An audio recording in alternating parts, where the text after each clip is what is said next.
Hi guys, it is late at night. I don't know why it sounds like I'm losing my voice, but um, I'm just touching base with you guys on my TTC journey on this channel. And this is just a quick update by any means. If you guys are really interested and you want to know more about my TTC journey, definitely head over to my beauty channel, Beauty by Chick, and you guys can learn about what's going on, because I haven't been talking much about it on this channel because I did say I was going to kind of do it over there.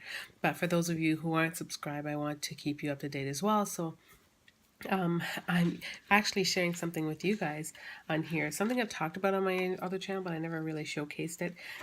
But this is what it is right here. And from being a part of the TTC forum and what I've learned, that this is what some of the women do to just kind of keep track of when they're ovulating. And it helps you by looking at it. Let's see. By looking at it from the top to the bottom, you can gradually see it getting darker when both lines, so there's a control line, and then when the test line is actually as dark or darker than the control line, it indicates that you're at your LH surge, which is the hormone surge that indicates that you're ovulating. So that's what's new in my TTC journey. Obviously, I'm still in the process of it, but like I said, I don't know, I don't share much about it because it is like my personal life. But and you know, as much as I want to share aspects of it, I don't want to come on here and just like drill it home every day. You know, just we actively do what we need to do on our end, and I'm just gonna gradually share with you guys. For any reason you guys have any further questions, you can ask. Always ask. You know, always ask down below, but that's what's up. So anyways, the kit that I bought for that, I was explaining on my blog channel that it's a kit that I bought on Amazon, and it comes with pregnancy tests, I believe 20 of them, and it also comes with like 50 ovulation strips. Obviously you're going to need a lot more of those because you start testing within, I guess, your 5 fertile days to indicate when you're ovulating. And for those of you who aren't familiar, obviously when you're ovulating is when it's the time, I guess, when the egg is readily available and would undergo like fertilization. So it would be the ideal or the optimum time to baby dance, I guess. Gosh, I feel like I blushed when I said that.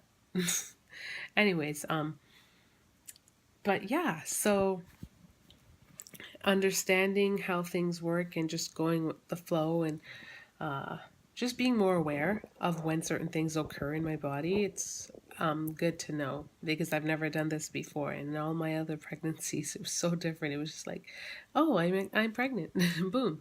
And this is very different TTCing, but that is what's new.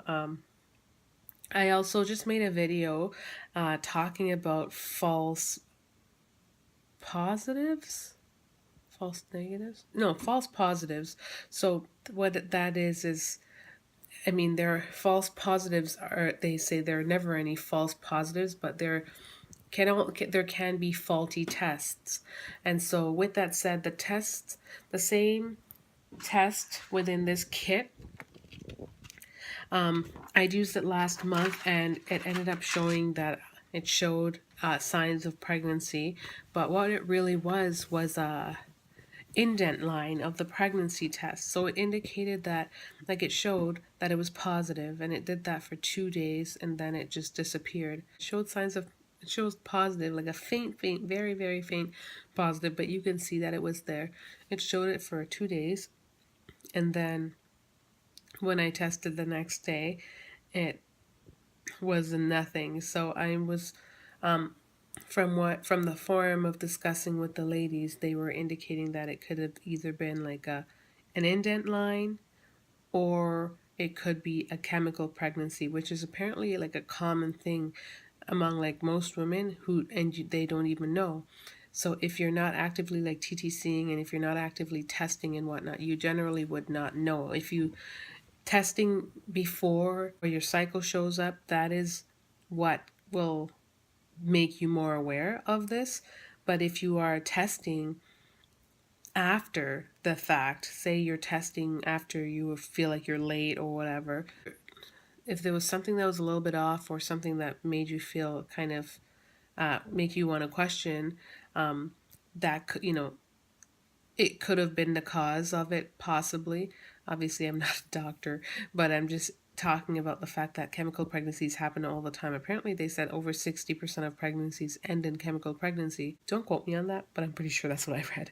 I don't know which one it was, if it was in fact a chemical pregnancy or it was just the indent of the test, but I'm like three in a row. I tested like three different tests at least, yeah, and I did get a faint positive on the three that came in that kit, and I also got a faint positive on the not first response, but the oh gosh, clear blue. But then, so I guess like with all that, I think the symptoms are pointing to chemical pregnancy, but I didn't. I haven't done like a what do you call it? I didn't go to the doctor or I didn't do any tests, so I feel weird to be like even throwing that out there because I'm one of those people who definitely like to know for sure what really happened, and in this case, it's hard. I can't say. So I'm just kind of touching base and letting you guys know how I feel. I guess my feelings for that was indifferent. I didn't really I don't know, I didn't feel any particular way because I'm just trying to be positive and I'm trying to just remain hopeful and I'm not rushing ahead of myself. When I did see the positive on there, the very faint positive, I knew it was faint, so I didn't take it and hold it to heart and just ran wild with it. I was just like being patient and was waiting to see if it would gradually darken, but it didn't. It just disappeared. So at that point, it was like, oh, okay, like I guess it's nothing then. But so that's my approach to it. It's not easy, definitely not an easy journey. And I know because I don't talk about it as often in the vlogs, and I don't know, I don't make like exaggerated videos around it because it's something to do with my real life and it's important to me and it's a journey. So obviously emotions get tied to it, and I don't want to just have, I don't know, I don't want it to become like a circus show in any way. So I will talk about it gradually here and there, and we'll definitely keep you guys updated. Like I said, if you want to follow that journey, head over to Beauty by Chick and just keep in touch over there because I have a few videos coming for you guys. And don't mind the look tonight because I'm so off. I'm so tired, and my lipstick is halfway off my lip. It's just done. It's not even a real lipstick. It's like a those tinted lip moisturizer or whatever, and I really didn't put it on in full anyways, so now it just looks like I've eaten it off, but I haven't. Yeah, but that's it. I'm just touching base with y'all. Hope you guys are enjoying our channel. Sorry for the sporadic videos. I really need to get my life. I know just the inconsistencies, they really started occurring because of the lack of space on my phone, and also because my laptop is on the verge of, I don't even want to say it, but I'm trying to deal with things. It's just a lot going on. Things are busy.